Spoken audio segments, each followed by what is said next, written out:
미친? 야, 엉나리 새끼야! 왜 그래? 야, 우리가 맛있는 거 많이 사왔어.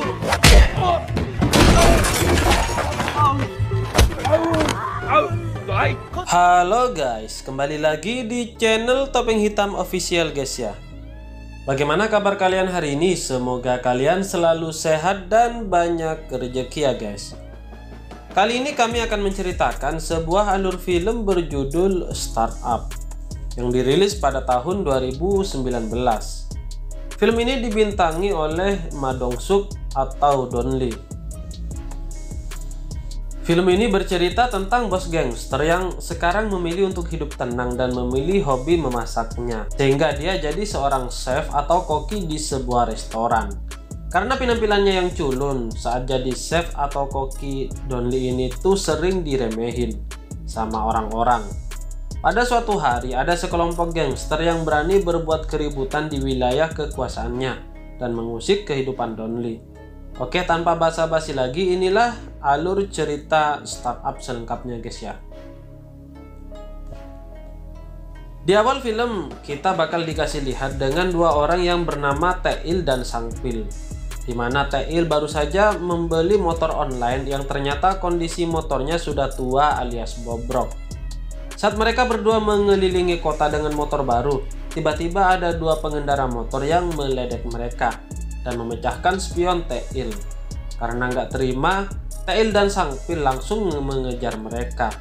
Namun tak lama kemudian polisi melihat Tae-il dan Sang-pil yang ugal-ugalan, dan akhirnya polisi pun mengejar mereka juga. Tae-il dan Sang-pil berusaha menghindari kejaran polisi. Mereka berdua pun jatuh di atas semak-semak. Karena kejadian itu, Jung-hye dan ibu Tae-il pun langsung dipanggil ke kantor polisi. Jung-hye sendiri adalah seorang mantan atlet voli.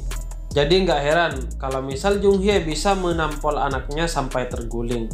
Tapi bukannya takut, Tae-il malah langsung balik marah kepada ibunya dan akhirnya dia ditampol ibunya guys ya. Keesokan harinya Tae-il memiliki rencana untuk kabur dari rumahnya. Setelah memikirkan berbagai hal, akhirnya dia memutuskan untuk mendatangi terminal bus. Di loket bus, Tae-il pun kebingungan dengan tujuannya, karena memang dia nggak punya tujuan buat kabur. Saking bingungnya dia mau kemana sampai bikin antrian panjang di loket bus. Akhirnya Tae-il memilih pergi ke kota yang bernama Gungsan. Di sini Tae-il nggak sengaja bertemu dengan seorang perempuan. Tapi karena perempuan itu ngerasa terganggu dengan kehadiran Tae-il, tiba-tiba dia dihajar guys. Singkat cerita, setelah dari terminal bus, Tae-il yang kelaparan pun ngelihat sebuah restoran yang menjual jajangmyeon yang seharga 3.000 won kalau makan di tempat. Pas masuk, Tae-il disambut oleh pemilik restoran yang bernama Kong. Tae-il langsung memesan jajangmyeon dan langsung memakannya. Gak lama setelah itu muncullah seorang pegawai pria yang baru saja selesai nganter makanan. Tapi tiba-tiba ada keributan dari dalam restoran. Malamnya saat Tae-il hendak tidur di tempat sauna, tiba-tiba dia mendapat pesan dari ibunya. Tapi dia nggak menghiraukan pesan itu. Kemudian scene berganti pada Sang-pil. Sang-pil hanya tinggal berdua dengan neneknya yang memiliki penyakit pikun, sehingga neneknya selalu lupa pada Sang-pil. Setiap hari neneknya itu selalu mengupas kacang buat dijual. Tae-il kembali mendatangi restoran jajangmyeon dan berniat untuk bekerja sebagai kurir pengantar makanan. Tapi syaratnya, Tae-il harus bekerja setidaknya 3 atau 4 bulan. Kong tuh ngasih syarat ini karena dia tahu kalau misal Tae-il kabur dari rumah. Gak lama setelah itu muncullah pria pengantar makanan dan Kong pun langsung memberitahukan bahwa Tae-il akan mulai bekerja pada hari ini. Sementara itu, Sang-pil yang sedang melihat-lihat handphone didatangi seorang pria yang bernama Dong-hwa. Dong-hwa mengajak Sang-pil untuk bekerja di tempat kerjanya yang sekarang. Tapi Dong-hwa itu nggak mau ngasih tahu tentang kerjanya itu. Di hari pertamanya bekerja, Tae-il yang penasaran dengan koki yang ada di restoran itu langsung mendekatinya untuk melihat secara dekat. Koki ini bernama Don Lee. Dia adalah seorang mantan bos gangster yang sudah membunuh banyak orang. Si koki mencoba untuk bertanya tentang Tae-il, namun akibat kesombongannya tiba-tiba ambruk guys ya. Nah, gara-gara kejadian tadi, Tae-il pun jadi pingsan. Don Lee langsung membopong Tae-il ke rumahnya. Di saat pingsan, Tae-il bermimpi bertemu Don Lee di sebuah pantai. Pas kebangun dia pun langsung kaget melihat muka Donli yang menghadap ke arahnya. Keesokan harinya, Tail pun kembali bekerja. Saat Donli hendak menasihati Tail untuk melakukan pekerjaannya dengan benar, tiba-tiba badan Donli tersangkut. Tail pun langsung meledek Donli dan pergi begitu saja. Di lain sisi, Sang Pil mulai bekerja.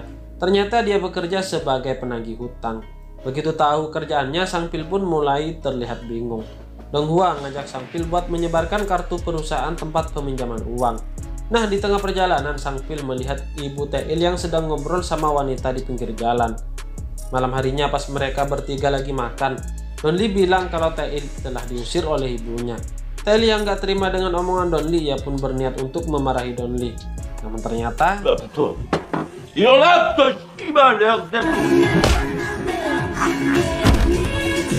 hari itu Tail mengantarkan pesanan makanan, namun karena harus melewati anak tangga, Tail pun terpaksa berjalan kaki menuju tempat pengantarnya. Ternyata orang yang memesan makanan itu adalah wanita yang pernah menghajar Tail waktu di terminal bus kemarin. Wanita itu bernama Kyungju. Karena masih kesal, Tail pun mencoba membalaskan dendamnya pada Kyungju Hua. Tapi ternyata perkelahian pun terjadi, guys. Saat mulai tersadar dari pingsannya, Tail kaget ternyata hari sudah malam. Tail terlihat lemas dengan mengetahui Kyungju hanya membayar 3.000 won saja. Padahal harganya itu berlaku jika dia makan di tempat. Begitu sampai di penginapan, Donli dan Taesung menertawakan Tail. Saat Tail ke toilet, tiba-tiba handphone Tail berdering. Dan ternyata itu panggilan dari Sang Pil.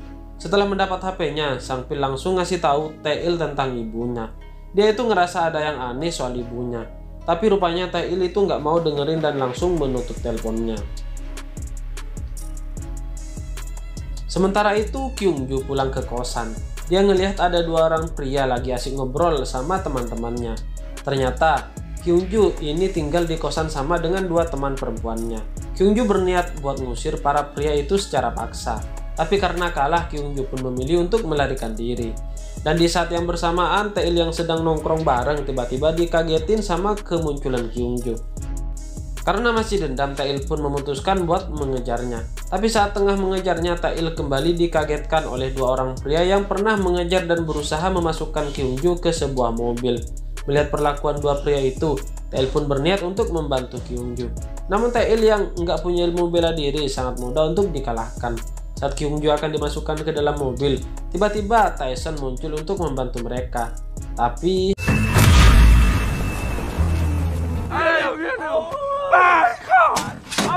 nah, keributan itu akhirnya banyak warga yang memperhatikan mereka.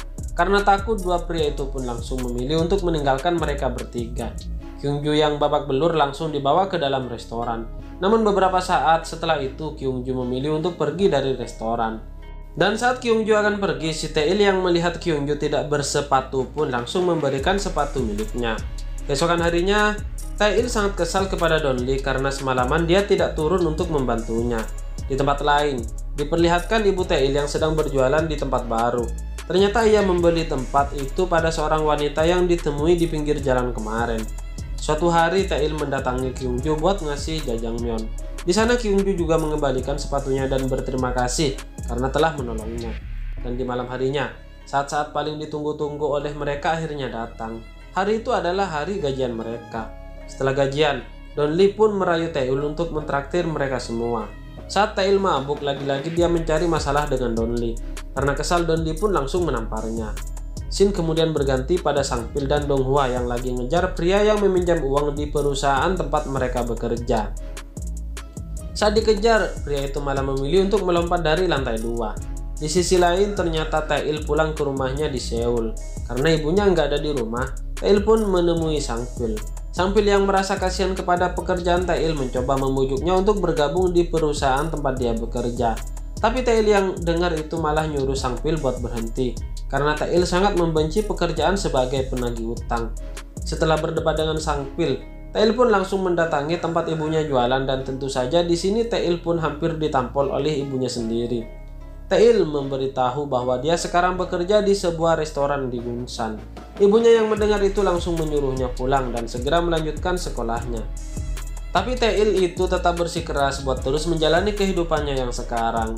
Keesokan harinya ibu Tail pun tiba-tiba didatangi oleh seorang pria yang memberitahu bahwa bangunan ini merupakan bangunan sementara. dan dia bebas membongkarnya kapanpun dia mau. Di sisi lain, Sang Pil bakal ditugaskan untuk menagih hutang seorang pria milik toko daging.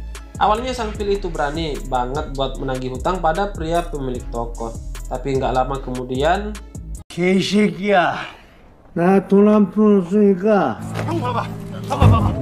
괜찮아. 너 괜찮아. 누워. 가만히 있어.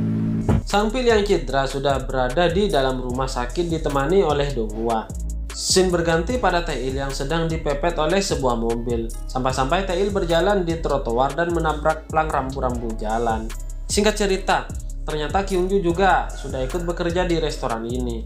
Malam harinya saat mereka makan bersama bosnya, ternyata si bos memberikan sebuah kamar khusus untuk Kyungju. Kamar itu adalah kamar bekas putrinya dulu. Untuk merayakan Kyungju sebagai pegawai baru, Don Lee mengajak mereka untuk berkaraoke bersama. Tak lama kemudian, saat mereka akan pulang, mereka berdua tak sengaja bertemu dengan pria yang pernah menghajar Kyungju. Dan lagi-lagi pria itu langsung menjatuhkan Tae-il. Melihat itu, Don Lee pun tak sengaja mengetahui pria itu. Karena pria itu tak terima dengan ucapan Don Lee, pria itu langsung mendatanginya dan 잠깐만요. 우리가 지금 뭐?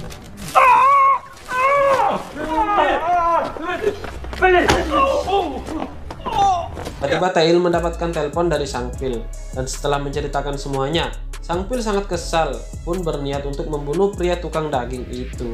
Singkat cerita, setelah Sang Pil keluar dari rumah sakit, dia langsung pergi mendatangi pria tukang daging dan langsung menghajarnya. Dia juga mengambil sebuah pisau untuk membunuh pria tukang daging. Sementara di restoran Tae-il, tiba-tiba dua orang pria kemarin datang buat membalaskan dendam mereka kepada Don Lee. Mendengar keributan itu, tiba-tiba Don Lee muncul dan langsung menghajar mereka. 가게 왔으니까 죽여야지. 형! Setelah polisi sampai, mereka semua pun langsung dibawa ke kantor polisi termasuk Don Lee. Nah, di sini terlihat para polisi ternyata sudah mengenal siapa Don Lee sebenarnya. Setelah mereka semua pulang dari kantor polisi, kita semua akan diperlihatkan dengan masa lalu dari Don Lee. Ternyata Don Lee adalah seorang ketua gangster Korea yang saat itu entah kenapa dia bisa bertemu dengan Kong yang akan bunuh diri. Sementara itu, Sang Pil yang sedang ketakutan ternyata berniat untuk berhenti dari pekerjaannya. Tapi bosnya nggak memperbolehkan buat berhenti. Keesokan harinya saat Tae-il bakal masuk ke restoran, dia dibuat bingung karena banyak sekali gangster yang berdiri di luar. Ternyata para gangster itu hendak menjemput Don Lee agar bisa kembali memimpin mereka sebagai bos gangster. Hal itu dikarenakan beberapa gangster lain akan bersatu untuk menghancurkan geng mereka. Walaupun awalnya menolak, malam harinya Don Lee memutuskan untuk kembali ke kehidupan aslinya. Gak lama setelah itu, saat Tae-il dan Kyungju lagi ngobrol, tiba-tiba dia ditelepon oleh Sang Pil. Sang Pil ngelihat toko ibunya yang bakal dibongkar besok, karena toko itu sudah dicap sebagai toko ilegal. Jadi karena ibunya Tae-il sudah ditipu sama pemilik lamanya, keesokan harinya Tae-il dan Kyungju ternyata langsung mendatangi toko ibunya. Ibunya langsung mengalihkan perhatian pembicaraan tentang pembongkaran tokonya. Sementara di sisi lain, bos rentenir memaksa Dong Hua untuk menusuk si tukang daging. Namun karena takut, akhirnya Dong Hua hanya menyiksa si tukang daging. Setelah mendapat uangnya, mereka pun segera pergi dan kembali lagi menagih utang. Kali ini bosnya akan menagih utang kepada ibunya Tae-il. Ternyata ibunya Tae-il meminjam uang pada mereka dan sudah telat membayar sekitar 1 minggu. Di tempat lain, kita akan diperlihatkan dengan Don Lee yang dengan santainya mendatangi markas gangster musuhnya.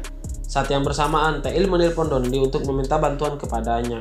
Namun karena waktu yang gak pas, akhirnya Don Lee menyuruh Tae-il untuk mengurus urusannya sendiri. Kemudian Don Lee memperingati mereka untuk tidak mengganggu sesama wilayah masing-masing. Di saat yang bersamaan, Sang Pil yang mengetahui ini mencoba menghalangi bosnya agar tidak menagih hutang kepada ibunya Tae-il. Dan saat Tae-il datang, Tae-il pun langsung menyalahkan Sang Pil. Dan Tae-il dan Sang Pil berantem. Saat Tae-il dan Sang Pil berantem, tiba-tiba mereka menemukan uang pemberian dari Tae-il karena nggak rela. Tae-il dan ibunya pun bersikeras untuk mengambil uang itu. Akhirnya mereka berhasil mendapatkan uang Tae-il kembali. Kita kembali ke Don Lee yang sedang menghajar para gangster. Setelah berhasil mengalahkan para gangster dengan kondisi lemas, Don Lee pun keluar dari markas dan langsung dijemput oleh bawahannya. Di tengah perjalanan, Don Lee meminta berhenti di sebuah restoran dan langsung memasak dengan keadaan yang masih seperti itu. 야, 그거 잘 몰랐네. 이거 형이 만든 거야. Toko ibunya Tail pun akhirnya tetap dibongkar karena ilegal dan ternyata mereka juga menjual rumahnya untuk membayar semua hutang-hutang mereka. Akhirnya mereka berdua tinggal bersama sang Phil dan neneknya untuk sementara waktu. Beberapa waktu setelah itu, pesanan ayam mereka datang. Ia tampak kaget saat melihat Dong Hua yang mengantarkan pesanan ayamnya. Ternyata Dong Hua telah berhenti menjadi penagih hutang dan membuka restoran ayam. Setelah semuanya berlalu, ternyata Don Lee memutuskan untuk kembali lagi menjadi seorang koki. Sedangkan Tail memilih untuk hidup bersama ibunya dan film ini pun selesai guys ya. Bagi kalian yang baru menemukan channel ini, mohon dukungannya dengan cara klik like, share, dan juga subscribe di bawah ini. Serta aktifkan juga tombol loncengnya supaya kalian tahu jika ada konten terbaru dari channel ini guys ya. Oke, terima kasih guys, bye bye.